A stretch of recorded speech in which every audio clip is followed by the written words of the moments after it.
orang yang membagi Ramadan ke dalam 3 bagian, sehingga menyebutkan 10 hari pertama rahmat, 10 hari kedua khusus maghfirah, ampunan Allah Subhanahu wa taala, dan 10 hari ketiga ada peluang dibebaskan dari api neraka. Pernah mendengar ungkapan ini?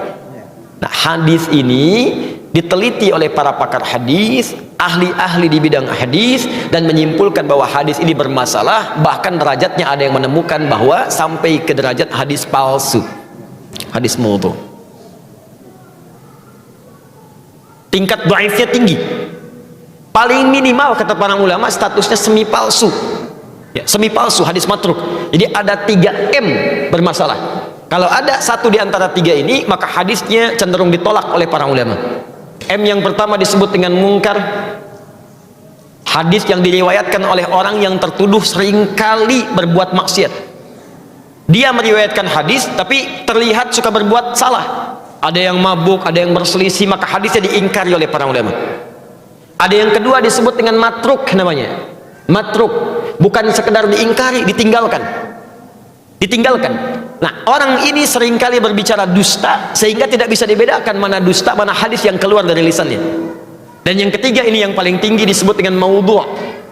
M yang ketiga maudhu', yaitu hadis yang sengaja dipalsukan dan diatasnamakan pada Nabi sallallahu alaihi wasallam. Di antara golongan hadis maudhu', bahkan minimal matruk, adalah hadis yang menyebutkan awal pertama Ramadan rahmat, pertengahannya maghfirah, dan ujungnya pembebas dari neraka. Apa indikasinya? Satu, ini bertentangan langsung dengan hadis-hadis Nabi yang lain, yaitu yang sahih.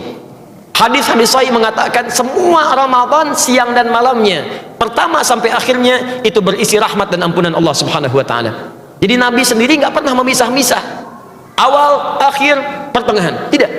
Tapi kata beliau, Al-Bukhari nomor hadis 38, man shoma ramadhana imanan wa ihtisaban ghufira lahu ma taqaddama min dhanbi. Siapa yang puasa setiap hari Ramadan, setiap hari, awalnya, tengahnya, akhirnya, dilakukan karena Allah, ikhlas mengharap pahala, diampuni semua dosa-dosanya.